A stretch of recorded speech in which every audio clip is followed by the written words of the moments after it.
Todo comienza en un país donde la violencia dejó de ser noticia para convertirse en rutina, pero incluso dentro de esa rutina hubo momentos que rompieron cualquier referencia previa, episodios que hicieron que la gente dejara de cambiar de canal porque lo que estaba viendo no parecía real. En medio de ese escenario aparece una figura que no necesitaba mostrarse en público para imponer su presencia.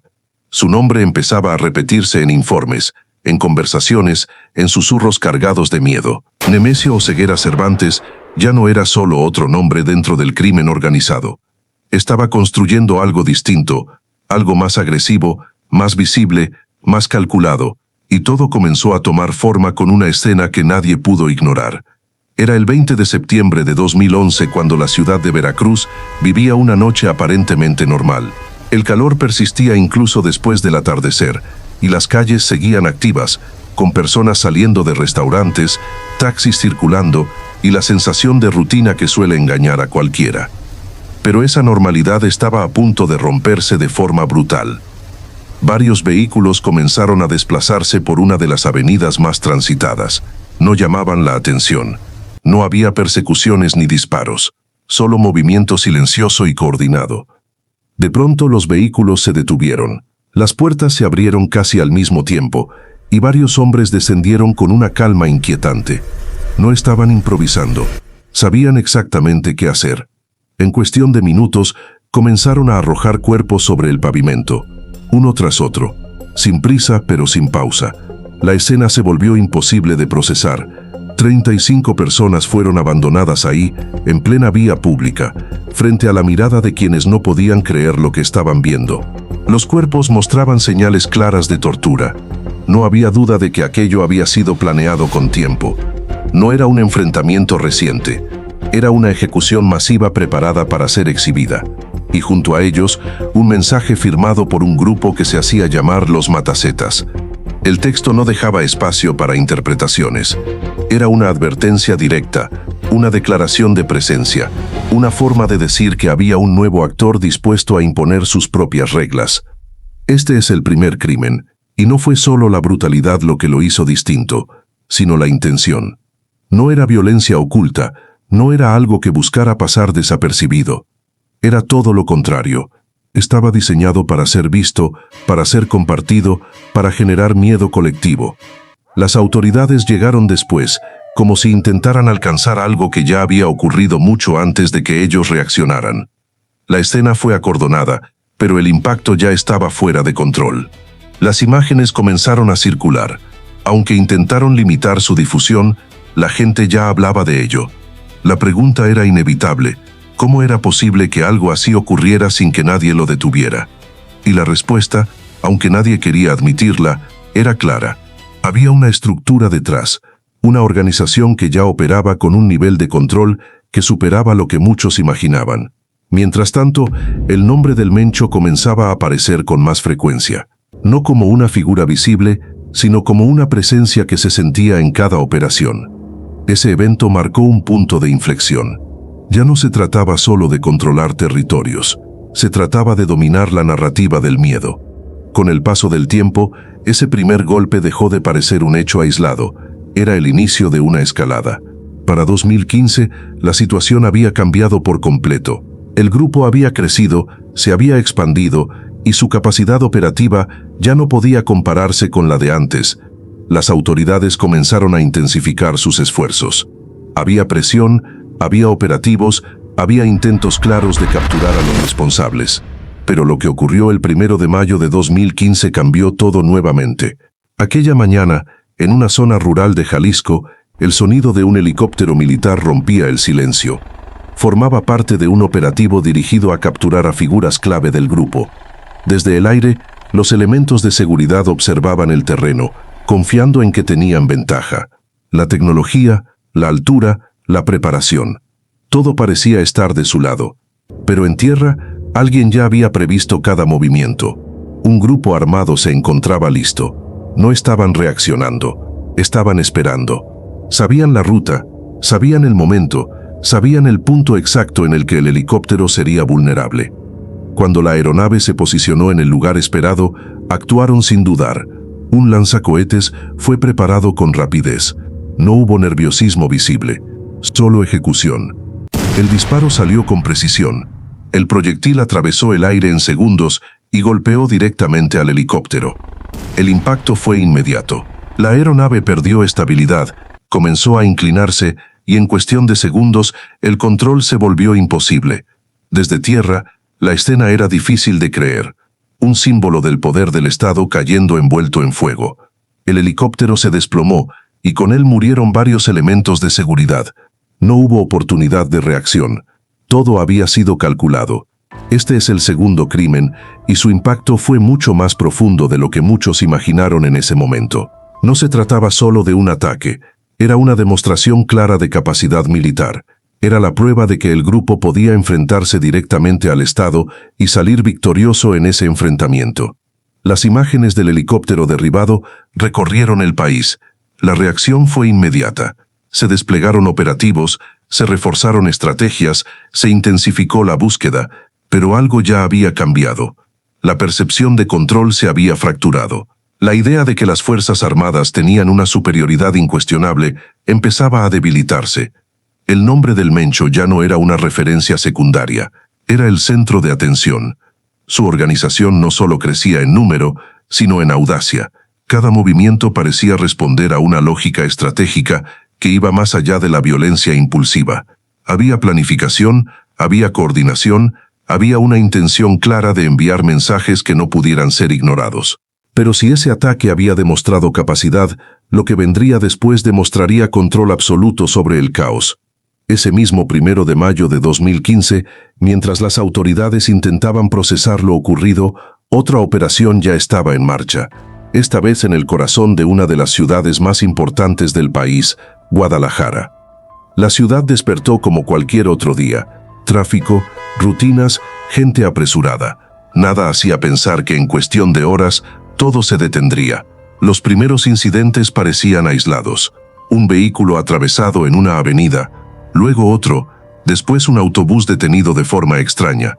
Pero rápidamente quedó claro que no era coincidencia. Hombres armados comenzaron a interceptar vehículos en distintos puntos. Obligaban a los conductores a detenerse. Algunos eran bajados por la fuerza. Otros abandonaban sus autos al ver lo que ocurría. Los vehículos eran colocados estratégicamente, bloqueando avenidas clave. Y luego, el fuego. Las llamas comenzaron a consumir autos, camiones, autobuses completos. El humo se elevaba y podía verse desde diferentes puntos de la ciudad. No era un solo bloqueo, eran varios, coordinados, simultáneos, diseñados para paralizar. Este es el tercer crimen, y su impacto fue inmediato. Guadalajara quedó detenida, el tráfico colapsó, la gente no sabía hacia dónde moverse. Algunos intentaban regresar a sus casas, otros buscaban refugio en cualquier lugar cerrado. Las noticias empezaban a reportar bloqueos, pero la magnitud real era mucho mayor de lo que se decía en ese momento. Las sirenas sonaban en distintas direcciones, pero cada intento de respuesta encontraba un nuevo obstáculo. Los bloqueos no eran aleatorios. Estaban colocados en puntos estratégicos que impedían el acceso de las fuerzas de seguridad. Era como si cada movimiento hubiera sido anticipado. Desde las ventanas, la gente observaba el humo, escuchaba el caos, sentía el miedo. No era un enfrentamiento lejano. Estaba ocurriendo frente a ellos. La ciudad, una de las más importantes del país, estaba siendo controlada sin necesidad de ocuparla físicamente en su totalidad. Bastaba con paralizar sus arterias principales.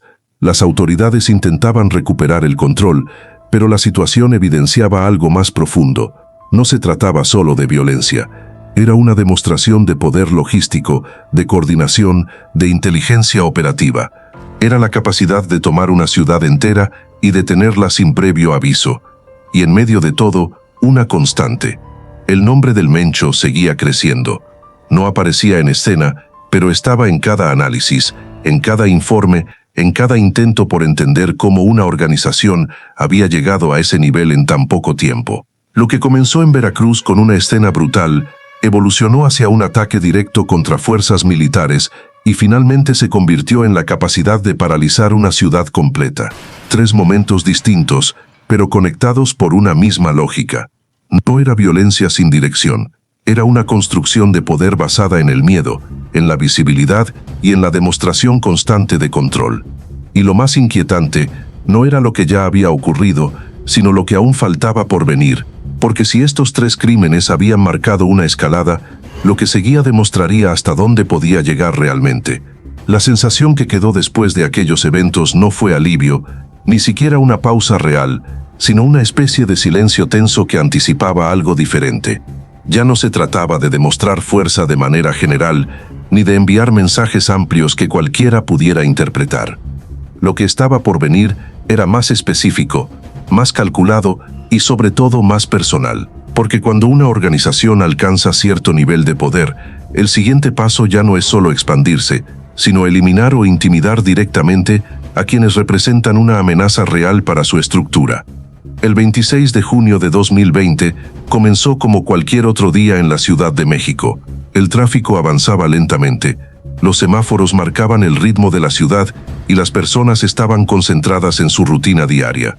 En una de las avenidas más transitadas, los vehículos se acumulaban formando filas interminables, algo completamente normal en ese punto de la capital. Nadie tenía forma de anticipar que en cuestión de segundos ese lugar se convertiría en una escena de guerra. Entre los autos que avanzaban se encontraba un convoy discreto, pero no invisible. Dentro de uno de esos vehículos viajaba Omar García Harfuch, un hombre que ya llevaba tiempo en el radar de distintas organizaciones criminales. Su papel en operativos y su participación en acciones directas contra grupos delictivos lo habían convertido en un objetivo prioritario. No por casualidad, sino por lo que representaba una amenaza directa a estructuras que habían demostrado no tolerar interferencias. Los atacantes no improvisaron. No fue un encuentro fortuito ni una reacción espontánea. Llevaban tiempo observando, estudiando rutas, identificando horarios, entendiendo patrones. Sabían exactamente dónde y cuándo atacar. Se posicionaron en puntos estratégicos, ocultos entre el tráfico, mezclados con la normalidad del entorno. Esperaron el momento preciso. Y cuando ese momento llegó, todo ocurrió en segundos. Las primeras ráfagas de disparos rompieron el ruido habitual de la ciudad. No fueron pocos tiros. Fueron descargas continuas, agresivas, dirigidas con precisión. Más de 20 hombres armados participaron en el ataque, utilizando armas de alto calibre. El objetivo era claro: no intimidar, no advertir, sino eliminar.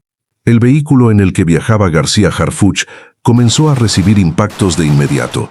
Los cristales estallaron, la carrocería fue perforada en múltiples puntos y el caos se desató alrededor. Los conductores cercanos intentaban escapar, algunos retrocedían, otros abandonaban sus autos en medio del pánico. La escena dejó de ser una avenida y se transformó en un campo de fuego abierto. Los escoltas respondieron como pudieron. Hubo intercambio de disparos en plena vía pública, a plena luz del día. El sonido de las balas rebotando contra el metal, el eco de los disparos entre los edificios, los gritos de quienes intentaban refugiarse, todo se mezclaba en un momento que parecía no tener fin.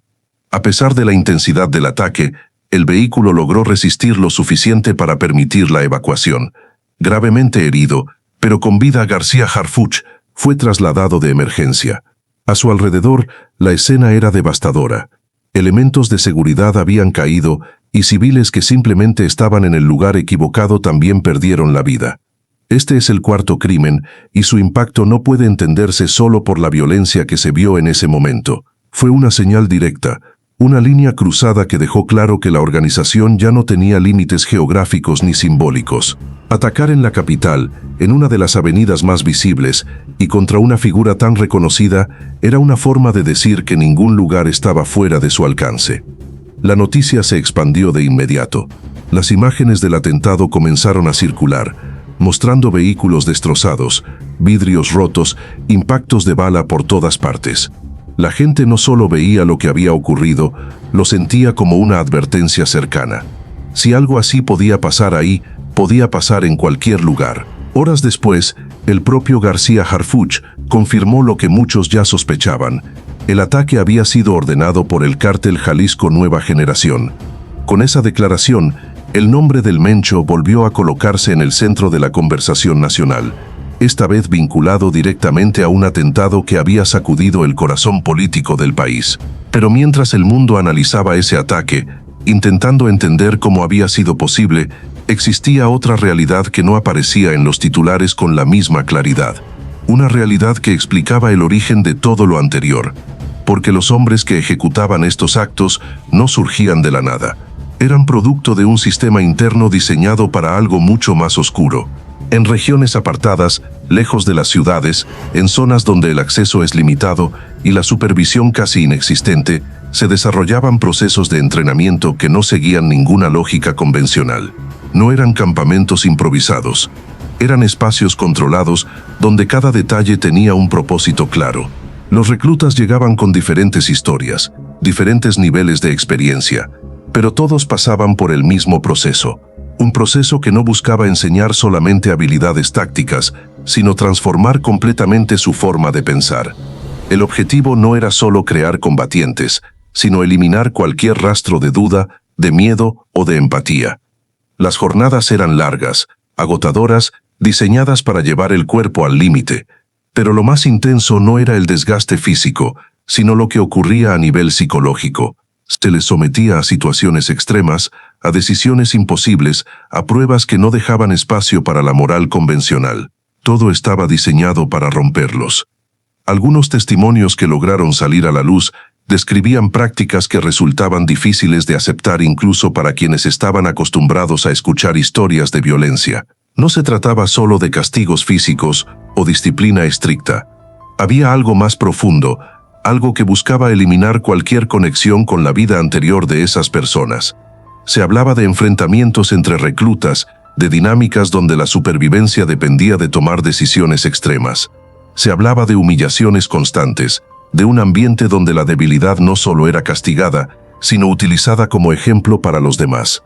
Cada error tenía consecuencias visibles, y en ese entorno surgían prácticas que cruzaban cualquier límite imaginable.